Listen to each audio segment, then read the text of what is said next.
Can someone seem so fragile just because of a visit to a quiet place? Why did Jimin, who has always been known as calm and emotionally restrained, suddenly break down in tears upon seeing Jungkook kneeling before a headstone? And what exactly made that moment more painful than the tough days during their military service? That Sunday morning was supposed to be a celebration, the peak of a long wait for armies around the world. Jungkook, BTS's main vocalist, had officially completed his military service. The world welcomed him with smiles and cheers, cameras flashing everywhere, hashtags trending on every social media platform. But who would have guessed that just hours after the official discharge event, Jungkook didn't return home, didn't attend the surprise party prepared by his relatives, and didn't even greet the media. He went straight to a place known only by one person, Jimin. Jungkook didn't say a single word during the trip. Jimin, who sat beside him, could only stay silent, holding his phone with trembling hands. They didn't look at each other, didn't speak, but the air between them was filled with an overwhelming sense of loss. Only the sound of the car engine and heavy breathing could be heard. Their journey ended at a small cemetery, far from the hustle and bustle of the capital. There, all the tightly sealed veils finally opened. Jungkook stood in front of a light gray tombstone with his grandmother's name neatly engraved on it. Uncontrollably, tears streamed down his cheeks. He knelt, hugging the tombstone tightly, as if trying to turn back time, as if hoping his grandmother could feel that hug from where she was. Behind the calmness and smile he always showed in public, there was a deep longing, a wound that had never healed since his grandmother left forever. That moment shattered the heart of anyone who saw it. Even Jimin, who usually managed to keep his emotions in check both on and off stage, couldn't hold back. He cried, sobbing, leaning his body against the stone wall beside the grave, hiding his face behind his arm. His sobs were faint but piercing. He didn't cry just out of sadness, but because he realized how deep his friend's loss was. She wasn't just a grandmother to him. Jimin said in a private conversation that later spread widely, she was the reason Jungkook could become who he is today. It has long been known by fans that Jungkook was very close to his grandmother.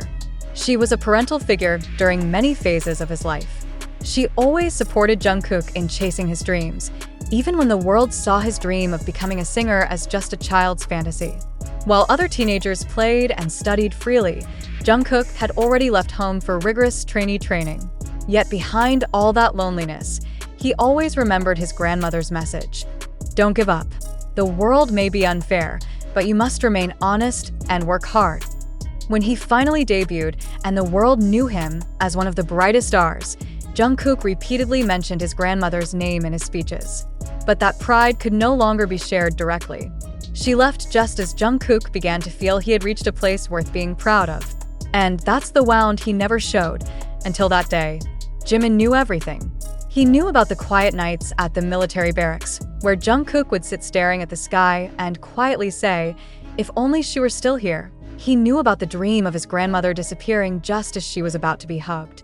He knew Jungkook's desire to build a luxurious house for her to live in. He knew that all of that would never happen. That's why Jimin joined him at the grave. He didn't come as an artist or a BTS member.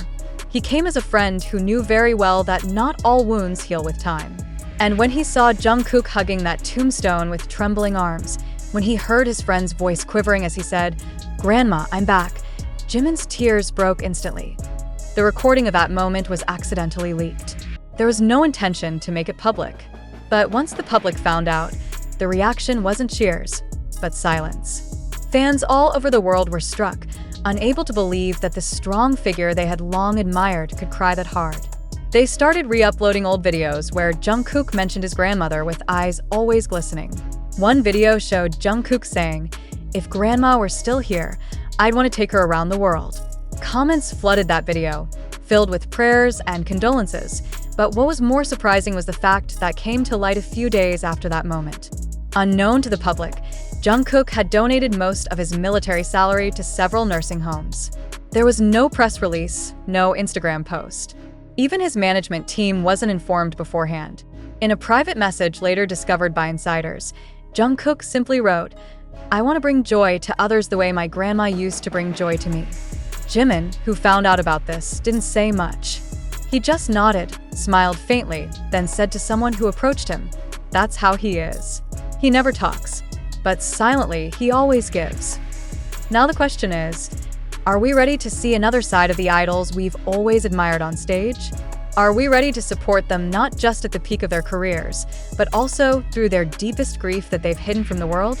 Because this story proves one thing we rarely think about, that behind the fame and camera flashes, they are ordinary humans.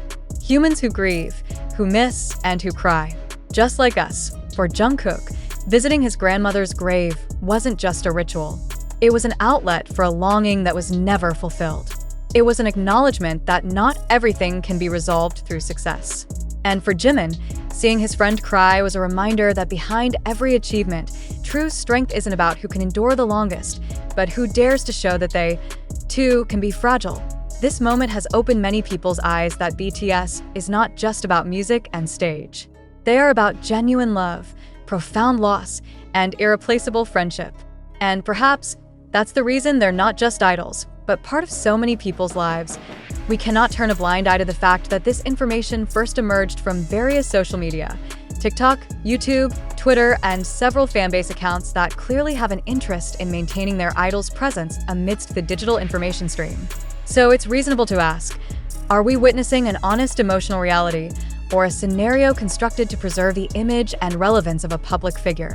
One thing that cannot be denied is that the public, including armies, are easily moved by emotional stories. Especially when the center of the story is someone like Jungkook and Jimin, two BTS members known not just for their talent and looks, but also for their warm and empathetic personas. But does that mean every narrative about them should be accepted at face value without critical thinking? Let's look from another angle. What if we are being shown emotional fragments deliberately packaged with heartwarming visuals to evoke mass empathy?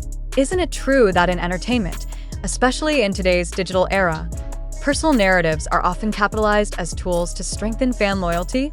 So how can we know that this Jungkook and Jimin story isn't part of the same mechanism? Furthermore, in the process of spreading this information, there is not a single valid piece of evidence or officially confirmable source that supports every detail of the incident. There is no verified documentation proving Jungkook was actually at the gravesite that day.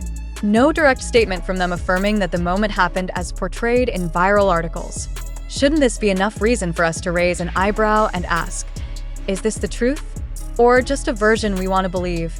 We know that emotion is a highly valuable commodity in the digital era. When a video shows someone crying, a hug at a grave, or a heartfelt line about a loved one, we naturally feel touched. But how often do we evaluate the context of that video? Do we really trace the authenticity of that moment? Or do we just consume it as an emotional product we enjoy? Now is the time to reflect. Could it be that this story was crafted with such a narrative to build a stronger emotional bond between idol and fan? Could this be a highly effective fanbase loyalty tool? Especially considering the post-military service period is a vulnerable time for many artists to maintain their presence in a competitive industry, skepticism doesn't mean cynicism. Skepticism is the highest form of love for the truth. Therefore, we invite you, the readers, viewers, and fans, to look at this story with a clear mind. Even if it's true that Jungkook harbors deep sorrow over his grandmother's passing, and it's also true that Jimin cried seeing his friend in pain, we still must ask, does the way this story is delivered to the public reflect reality, or has it undergone deliberate narrative reconstruction? Moreover, we need to ask questions like, was the video that circulated truly from a real moment at the cemetery? Who first recorded and shared it? Was the motive purely to share empathy, or was there another? Strategic intent. Why is there no official documentation that can be confirmed by mainstream media or an independent and reliable source? We must also understand how the entertainment industry often uses narrative framing, that is, crafting stories in a way that stirs the emotional side of the audience. When social media becomes the main medium of news dissemination, the line between fact and interpretation becomes blurry. At this point, we as information consumers must be more critical, more cautious, and more responsible in forming opinions.